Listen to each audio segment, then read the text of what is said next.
Sharma, Noida international airport एक बड़ी सौगात आज प्रधानमंत्री देशवासियों को देने जा रहे हैं। ना भी कहिए, थोड़ा सा बताइए जरा क्या कुछ खूबियों से लैस है ये इंटरनेशनल एयरपोर्ट और किस तरह ये वैश्विक पहचान बनाने जा रहा है।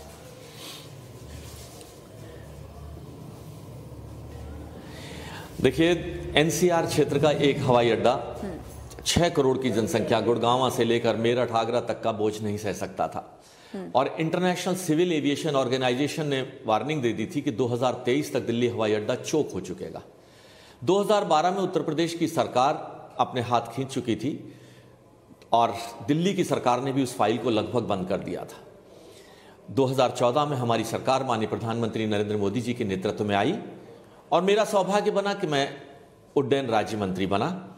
प्रधानमंत्री जी का सीधा आदेश था कि एनसीआर का दूसरा हवाई अड्डा 2023 से पहले तैयार होना चाहिए।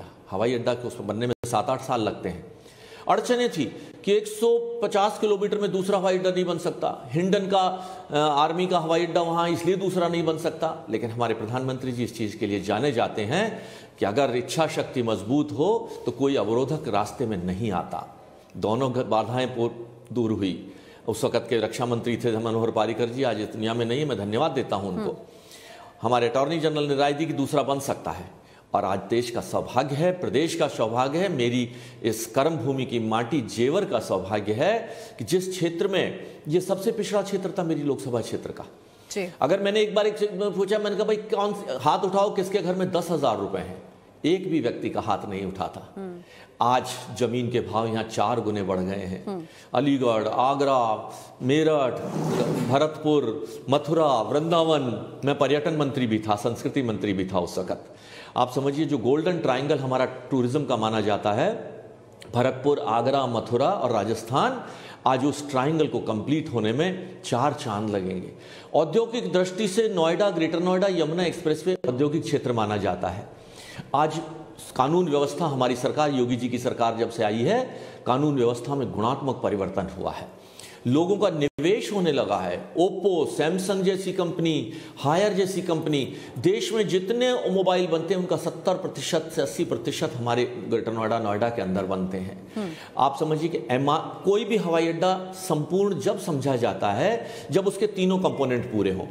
यात्रियों के लिए सुविधा, एमआरओ यानी हवाई जहाज रिपेयर की सुविधा और माल ढोने की यानी कार्गो की सुविधा। यह देश का पहला हवाई अड्डा है जो अपने आप में संपूर्ण है। हमारे देश से $1 बिलियन की विदेशी मुद्रा बाहर जाती है क्योंकि हमारे देश में एमआरओ का कोई बहुत अच्छा सुविधा नहीं है। म्यांमार, श्रीलंका, थाईलैंड जैसे देशों के अंदर हमारे जहाज मरम्मत के लिए जाते हैं। कार्गो का बहुत बड़ा हब, एक लॉजिस्टिक का बहुत बड़ा हब हमारा ये क्षेत्र बनने जाएगा। और मैं समझता हूँ जब विनिवेश होगा, विदेशों के लोगों को कितना अच्छा सूट करेगा कि वह हवाई अड्डे पर उतरेंगे, अंतर्राष्ट्रीय हवाई अड्डे पर, और 20 मिनट के अंदर अपनी फैक्ट्री, अपनी यूनिट, अपनी इंडस्ट्री के अंदर जाएंगे, सवेरे जाएंगे, शाम को अपने देश के अंदर वापस भी जा सकते हैं। कितनी सुविधा इस क्षेत्र के लोगों को मिलेगी। मैं समझता हूँ इस क्षेत्र का भाग्य बदलेगा, इस क्षेत्र का। और ये खाली गौतम बुद्ध नगर नहीं, मेरठ तक का क्षेत्र, आगरा, मथुरा का क्षेत्र। और एक और बहुत बड़ी खूबी इस हवाई अड्डे की है इसकी कनेक्टिविटी। ये अकेला देश का ऐसा हवाई अड्डा है जो हवाई अड्डा यमुना एक्सप्रेसवे के माध्यम से लखनऊ से जुड़ा है। ये हवाई अड्डा दिल्ली से, देहरादून से, आगरा से बिना किसी एक भी रेड लाइट के ये हवाई अड्डे तक पहुंचा जा सकता है। मेरठ से ईस्टर्न पेरिफेरल वे से जुड़ गया है और अभी अभी पूर्वांचल एक्सप्रेसवे जो प्रधानमंत्री जी ने जिसका लोकार्पण किया है उससे भी ये जुड़ गया है।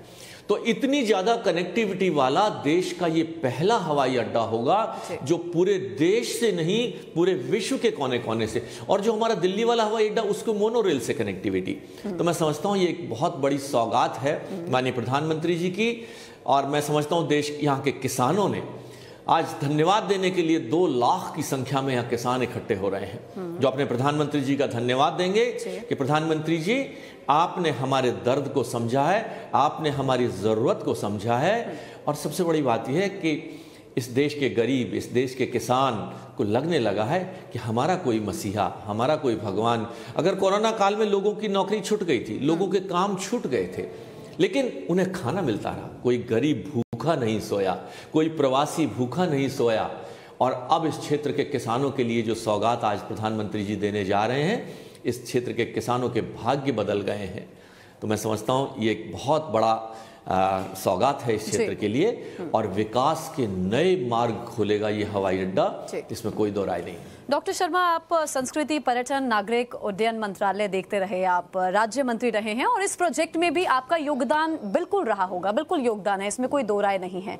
अच्छा, जब हम लोगों तक पहुंच रहे हैं, मेरे दो से तीन सहयोगी इस समय ग्राउंड जीरो पर मौजूद हैं, वो जब लोगों से बात कर रहे हैं, लोग बहुत खुश हैं इस एयरपोर्ट को लेकर, लेकिन विपक्ष खुश नहीं है।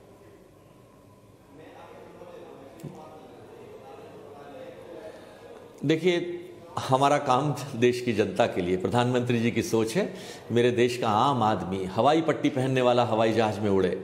विपक्ष के लोग को भी मैं कहता हूं, विपक्ष राष्ट्रहित के मुद्दों पर तो राजनीति ना करे ना।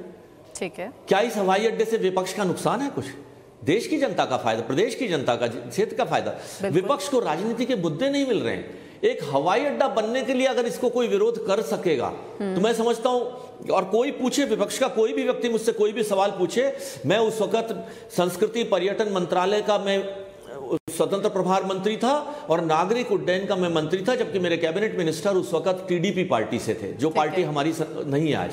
तो मैं प्रैक्टिकली उस वक्त की जिम्मेदारी प्रधानमंत्री जी ने मैंने दी थी, मुझे समझ रहा हूं। तो मैं समझता हूं कि विपक्ष के पास कोई मुद्दा नहीं बचा है। दरअसल प्रियंका गांधी ये कह रही हैं कि जिन लोगों की जमीन लेकर ये एयरपोर्ट बना है, जो उनसे वादा किया गया था, उस वादे को पूरा नहीं किया गया, मुआवजा पूरा नहीं दिया गया, उन्हें सुविधाएं पूरी नहीं दी जा रही, बिजली पानी उनके पास नहीं है, तंबू में अभी भी रह रहे हैं वो लोग। ये विपक्ष मुद्दे उठा रहे हैं। देखिए, जहां मैं बैठा हूं वहां से मात्र 1 किलोमीटर दूरी पर वो शहर बसा है, जहां पर मैं चाहूंगा कि आपके रविकांत जी मेरे साथ हैं, रविकांत जी और उनकी टीम वहां पर जाएं कैमरामैन की, और देख कर आए कि उनके कितने खूबसूरत घर। मैं मानता हूं नया शहर बसना है, थोड़ी मोटी कमियां रही होंगी, लेकिन वहां बिजली है, वहां सीवर है, वहां चिकित्सा सुविधाएं हैं, वहां पोस्ट ऑफिस है, और सबसे बड़ी बात है कि उनसे 5 किलोमीटर दूर पर उनका एक हवाई अड्डा है। तो मैं समझता हूं उनकी सुविधाओं में और मुआवजे का एक भी व्यक्ति ऐसा नहीं, कोई छोटे मोटे डिस्प्यूट ये थे कि जो लोग यहाँ थे रहते कहीं और थे, जिनकी जमीन यहाँ थी रहते कहीं और थे, उनके नाम 20 साल से वो लोग आए नहीं, ऐसे वो भी केसेस 0.001% केस भी नहीं है। ठीक है सर, जो ये आवाज उठाने वाले 10-5 केस पूरे केस में होंगे। 8000 किसानों को विस्थापित किया है जी। और मजे की बात देखिए, इतनी बड़ा भूमि अधिग्रहण पूरे देश में आज तक नहीं हुआ, और एक भी कंकड़ी, एक भी आवाज, एक भी विरोध का स्वर नहीं उठा। मैं अपने क्षेत्रवासियों को, अपने किसान भाइयों को धन्यवाद देता हूं।